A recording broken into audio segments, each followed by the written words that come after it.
Check this out, guys. It's the new Infinix Note 11S.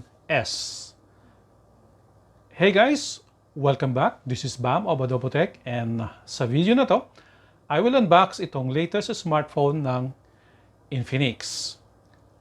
But before I start, please do support my channel by clicking the subscribe button down below of this video. And you can also visit my website at www.adobotech.net.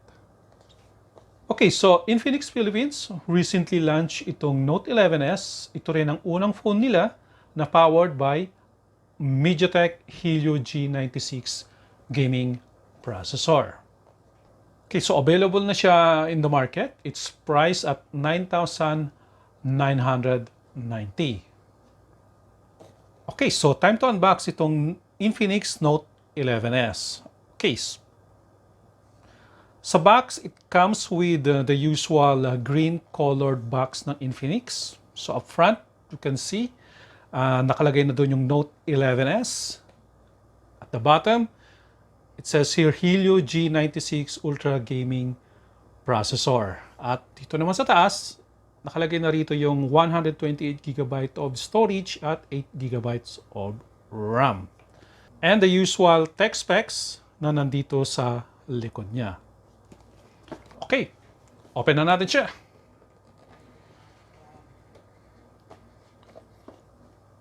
Okay, so first is you get the Infinix Note 11S device. So mukhang malaki talaga siya from the look of it. So I already got a big hands, and this device looks huge. So you have the key features ng phone right here. Okay, so first is itong customer service card. Okay, so meron din siyang SIM ejector pin. And syempre, importante, itong warranty card. So don't lose it. So if you bought one, so make sure you fill up yung details, and you can submit this to kung saan nyo siya binili, and you keep the other one for warranty purposes. Okay, so this one naman is 1x gold money na pwedeng gamitin to join the X Club ng Infinix. Nice. It would have been better kung original na $1 bill ang nilagay nila. Well, it's still cool. Okay, so meron din siyang kasamang protective case and the Type-C cable. Nice. Look, meron siyang color accents inside. And last but not the least, syempre itong 33-watt fast charger. And look, yung port niya is meron din color orange na accent.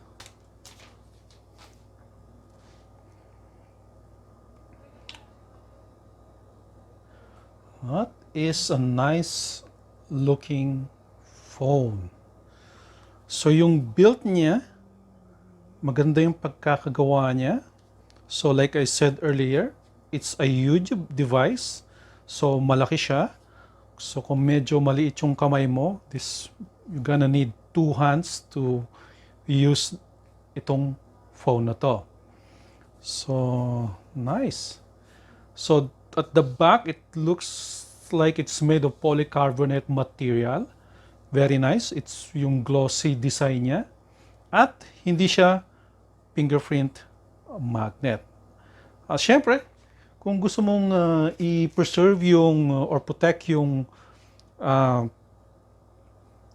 back cover niya, you could use yung included na case. Just like that. So over here, so you have a triple camera setup. Meron siyang 50 megapixel for the main sensor, 2 megapixel macro lens at 2 megapixel depth sensor. So yung isang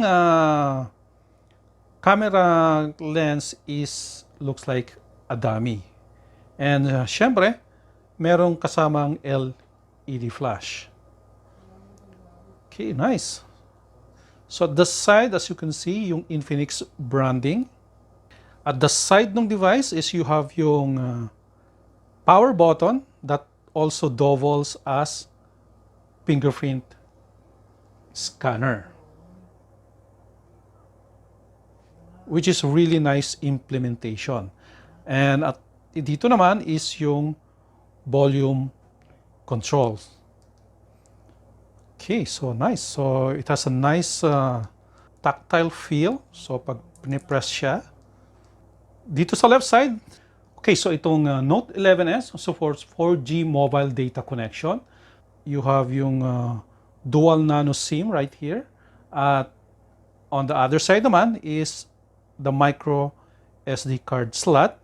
Okay, so at the bottom of the device, you have the usual Type-C port connector. You have the microphone, the 3.5 audio jack, and the speaker grill.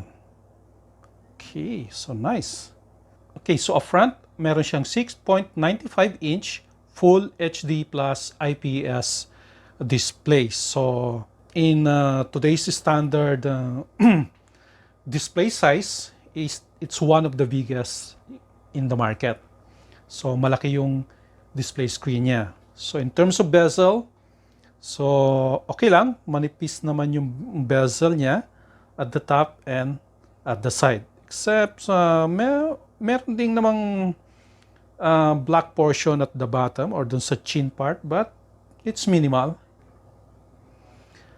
Okay, so yung selfie camera naman is located here at the punch hole at meron siyang 16 megapixel camera sensor. Out of the box, itong Infinix Note 11S runs on Android 11 with XOS 10 on top. Okay, so as you can see, it supports app drawer and it uses swipe gestures. So wala ka na makikita ngayong button dun sa display. So you need to learn the swipe functions nitong XOS 10. So, well, it's usually the usual swipe functions lang naman. So when you swipe down, you get the you get the notification right here. And when you swipe right here, you get yung quick access menu. So it's easy to learn naman. So hindi naman siya ganun ka-complicated. So overall design, itong Note 11S looks really premium. Maganda yung design niya sa likod. You have this curved design. So it's easy to hold on one hand. Well, it's easy to hold on one hand if you have large hands like me. Since it's a big phone, so kung medyo maliit yung kamay mo, you're gonna need two hands to use it. But still, for a sub 10,000 phone, this looks like really nice smartphone. Okay, so time for the specs. So like I said earlier, itong Note 11S, meron siyang 6.95-inch Full HD IPS display, and it supports up to 120 Hz refresh rate. Okay, so from here, you could choose yung refresh rate niya. So it supports 60 Hz and 120 Hz refresh rate. Siyempre, pag ginamit mo yung 120 Hz refresh rate, it will drain more battery power. If you're using it for everyday use, you could use yung auto switch refresh rate. But for this review, ang gagamitin ko is of course yung 120 Hz refresh rate. Okay, so hindi lang yan.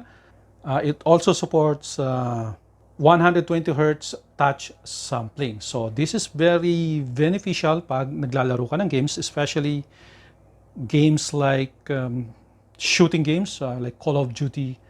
So like I said earlier, itong Note 11S, it's powered by MediaTek Helio G96 octa-core processor with ARM G57 MC2 GPU for graphics. Meron din siyang 8 gigabytes of RAM at 128 internal storage. Okay, so what else? Siyempre, it's a 4G LTE device. You have a Wi-Fi AC, dual band, and siyempre, Bluetooth. You have a GPS and FM radio. So itong Note 11S ay meron din siyang 5,000 milliampere battery. And to partner that off, siyempre, para mas mabilis ang charging is you have yung 33 watt fast charger. Okay, so I guess it's time to test itong in terms of gaming, itong Note 11S. So dun sa Antutu, let's check. It scores 342,904. Not bad for its price point. I did install a couple of games na game tests nitong Note 11S. Okay, so let's test the capability. Tingnan natin. So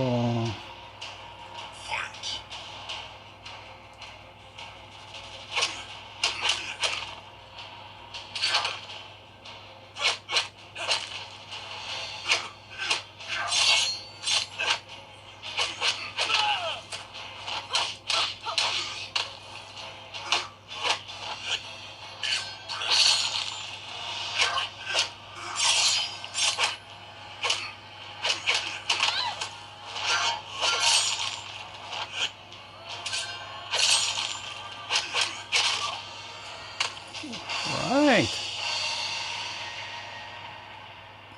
That is a nice game. So graphics looks good. Gameplay, smooth. Okay. Here we go. So viewing angle ng display looks good.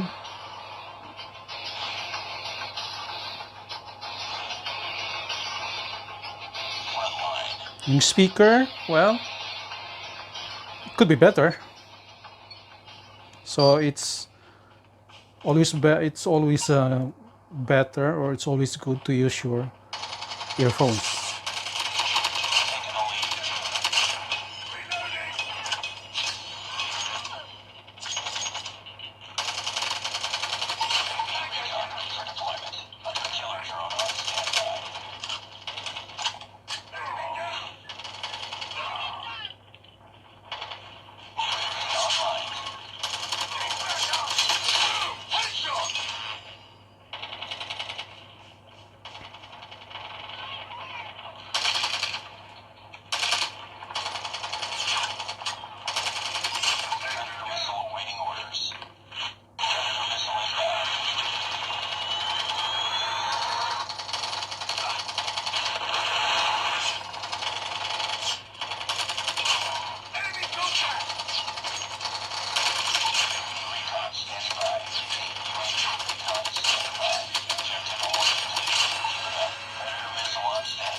Nice. Okay, so again, gameplay is great. Yung screen response or yung touch response dun sa gameplay is actually very responsive. Nice. So personal hands-on experience itong Infinix Note 11S. I really like yung design niya. I like yung curve, yung back curve design.